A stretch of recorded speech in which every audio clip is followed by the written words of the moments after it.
Hello everyone, my name is Kuldeep और इस video में हम डिस्कस करेंगे civil services in India. All India services में हम इंक्लूड करते हैं उन सर्विसेज को जो कि कॉमन होती हैं both central and state governments में, जिसमें मेजर तीन सर्विसेज जैसे कि Indian administrative service, Indian police service and Indian forest service include होती है। 1947 में इंडियन सिविल सर्विस को आईएएस और इंडियन पुलिस को आईपीएस से रिप्लेस कर दिया गया था। 1963 में तीन और ऑल इंडिया सर्विसेज को क्रिएट किया गया था। Indian forest service, Indian medical and health service and Indian service of engineers. मगर इन तीनों में से सिर्फ इंडियन फॉरेस्ट सर्विस ही 1966 में एग्जिस्टेंस में आई थी। इंडियन कॉन्स्टिट्यूशन का आर्टिकल 312 पार्लियामेंट को ऑथोराइज करता है कि वो नई ऑल इंडिया सर्विस को क्रिएट कर सकते हैं। राज्यसभा में विद 2/3 मेजोरिटी के साथ रेजोल्यूशन लाया जाएगा अगर सरकार नई ऑल इंडिया सर्विस को इंट्रोड्यूस करना चाहती है। क्योंकि सरदार वल्लभ भाई पटेल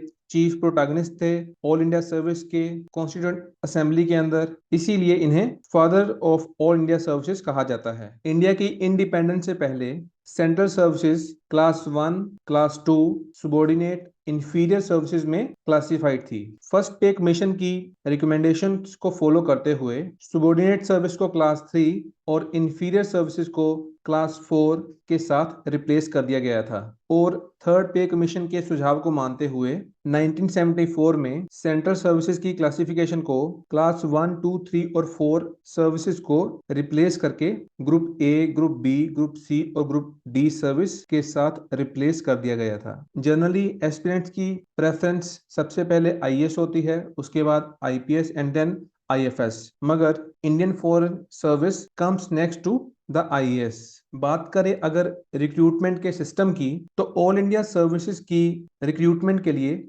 बहुत सारी कमेटीज जो है वो हमें देखने को मिलती हैं। उन सभी को हम वन बाय वन डिस्कस करेंगे, जैसे कि Macaulay committee 1854, Kothari committee 1974, Satish Chandra committee 1988 और रिसेंट की अलग committee 2000 and Hota committee 2004। Starting with Macaulay committee 1854, यह सिविल सर्विस की सबसे पहली कमेटी है जिसने रिक्रूटमेंट को कैसे गवर्न किया जाए की पॉलिसी को हमारे सामने रखा। और इस कमेटी का सबसे जो इम्पोर्टेंट एस्पेक्ट था वो था सिस्टम ऑफ ओपन कंपटीशन और एग्जाम की nature scholastic. Second is Kothari committee 1974। इस कमेटी की अपॉइंटमेंट यूपीएससी के द्वारा हुई थी। इस कमेटी ने रिक्रूटमेंट पॉलिसी और सिलेक्शन मेथड के ऊपर अपनी रिपोर्ट तैयार की। कमीशन के 2 साल बैठने के बाद इसने अपनी रिपोर्ट को सबमिट किया और 1979 में इसको इफेक्ट में लाया गया। और सतीश चंद्र कमेटी की रिकमेंडेशन के ऊपर इस सिस्टम में कुछ चेंजेस किए गए। Number 3 is Satish Chandra committee 1988। इसके चेयरमैन सतीश चंद्र थे।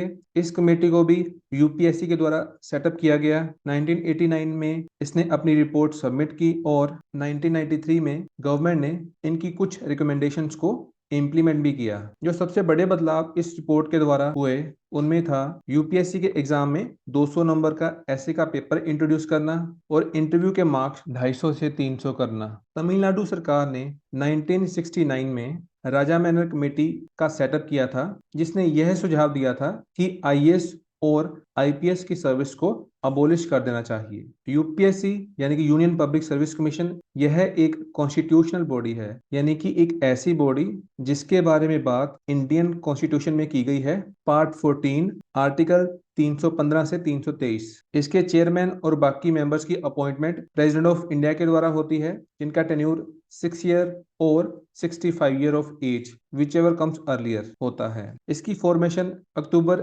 1926 में हुई थी। तब इसका नाम सेंट्रल पब्लिक सर्विस कमीशन था। उसके बाद गवर्नमेंट ऑफ इंडिया एक्ट 1935 में फेडरल पब्लिक सर्विस कमीशन को इंट्रोड्यूस किया गया और देश की आजादी के बाद यही federal public service commission UPSC के रूप में हमारे सामने आया। और 26 जैन 1950 में यूपीएससी को कॉन्स्टिट्यूशनल बॉडी का दर्जा प्राप्त हो गया। 1967-68 में एस्टीमेट कमेटी ने पार्लियामेंट में सर्विस सिलेक्शन कमीशन के सेटअप का सुझाव दिया। देन इसको बेस बनाकर 1975 में गवर्नमेंट ने सुबॉर्डिनेट सर्विसेज कमीशन को इस्टेब्लिश किया, जिसको अगले ही साल यानी कि 1976 में स्टाफ सिलेक्शन कमीशन के साथ रीनेम कर दिया गया। इसमें टेन्योर 62 ईयर या फिर 5 year which ever is earlier होता है। हेडक्वार्टर इसका न्यू दिल्ली में देखने को मिलता है। आगे है फल्टन कमेटी 1966। इस कमेटी का गठन इंग्लैंड में हुआ था, जिसका मेन काम सिविल सर्विसेज में प्रोफेशनलिज्म और रैशनलाइजेशन के सुझाव देना था। आगे है मिनिस्टर सिविल सर्वेंट रिलेशनशिप। जब हम बात करते हैं पॉलिटिकल एग्जेक्टिव की, तो उसमें हम शामिल करते हैं prime minister, cabinet ministers, ministers of state and deputy ministers. जबकि जब हम बात करते हैं परमानेंट एग्जेक्टिव की, तो उसमें हम शामिल करते हैं सिविल सर्वेंट्स को, जिसमें शामिल होते हैं secretaries, additional secretaries, joint secretaries, deputy secretaries and so on. Political executives को लोगों से पावर मिलती है, जबकि परमानेंट एग्जेक्टिव्स को मेरिट बेस्ड सिलेक्ट किया जाता है। पिफनर ने पॉलिटिकल एग्जेक्टिव और सिविल सर्वेंट्स के बीच के गैप को अच्छे से एक्सप्लेन किया है। जैसे कि मिनिस्टर जो है वो एमेच्योर होते हैं, यानी कि जो नए नव सिखिया जिसको बोलते हैं, और सिविल सर्वेंट प्रोफेशनल होते हैं। मिनिस्टर्स के पास कोई भी टेक्निकल नॉलेज नहीं होती, जबकि सिविल सर्वेंट टेक्निकल होते हैं। मिनिस्टर्स पार्टीसन होते हैं, यानी कि समर्थक होते हैं एक पॉलिटिकल पार्टी के, जबकि सिविल सर्वेंट नॉन पार्टीसन होते हैं। मिनिस्टर जो है उनको टेम्परेरी बोला जाता है, यानी कि जब तक उनके पास पावर होगी तब तक वो अपनी पोजीशन पर रह सकते हैं। जबकि सिविल सर्वेंट जो है एक बार सिलेक्शन होने के बाद रिटायर होते हैं, उनको बार बार सिलेक्ट ऐसे नहीं होना पड़ता। मिनिस्टर्स के लोगों के साथ ज्यादा कांटेक्ट होते हैं, जबकि सिविल सर्वेंट लोगों को कम डील करते हैं डायरेक्टली। मिनिस्टर्स का लेजिस्लेटिव कॉन्टेक्ट हमें ज्यादा देखने को मिलता है, जबकि सिविल सर्वेंट्स का लेजिस्लेटिव कॉन्टेक्ट कम होता है। मिनिस्टर्स पॉलिसीज को फॉर्मुलेट करते हैं, जबकि सिविल सर्वेंट पॉलिसीज को फॉर्मुलेट कंपैरेटिवली कम करते हैं। जबकि रियलिटी यही है कि बिहाइंड द कर्टन पॉलिसीज को फॉर्मुलेट सिविल सर्वेंट्स के ही द्वारा किया जाता है। मिनिस्टर्स डिसीजन मेकर होते हैं, जबकि civil servant by nature advisory होते हैं। जबकि civil servants by profession advisory होते हैं। मिनिस्टर्स ज्यादा कोऑर्डिनेशन करते हैं और सिविल सर्वेंट्स परफॉर्मेंस के ऊपर फोकस करते हैं। मिनिस्टर्स टेक्निकल ओपिनियन से इन्फ्लुएंस होते हैं, जबकि सिविल सर्वेंट्स टेक्निकल डाटा जो कि अलग अलग स्टडी और रिसर्च से कलेक्ट होता है उनसे इन्फ्लुएंस होते हैं। इन रियलिटी में एक्चुअली रिलेशन मिनिस्टर्स और सिविल सर्वेंट्स का कैसे होता है, तो दोनों का relation government of India act 1919 के बाद हमें देखने को मिलता है। इसी एक्ट में स्कीम ऑफ डायरकी को इंट्रोड्यूस किया गया था, यानी कि ड्यूल गवर्नमेंट। अगर डायरेक्ट इनके रिलेशंस की बात करें तो 1957 में मिनिस्टर और सिविल सर्वेंट का एक केस जो है वो सामने आया था, जिसको मुद्रा डील के नाम से जाना जाता है। एक्चुअली इस केस में गवर्नमेंट फंड्स का इस्तेमाल प्राइवेट कंसर्न्स के लिए हुआ था, जिसके लिए सरकार की तरफ से चगला कमीशन का सेटअप होता है। इस वन मेंबर कमेटी की रिपोर्ट ये बोलती है कि कॉन्स्टिट्यूशनली जो भी काम होगा उसकी रिस्पॉन्सिबिलिटी अल्टीमेटली मिनिस्टर्स के ऊपर आएगी। तो कॉन्सिक्वेंटली जो फाइनेंस मिनिस्टर थे उस वक्त के, उन्हें रिजाइन देना पड़ा।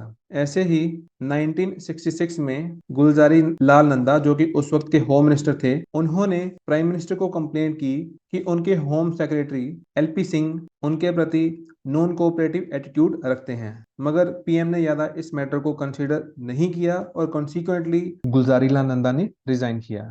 So this is all about this lecture. Thank you very much.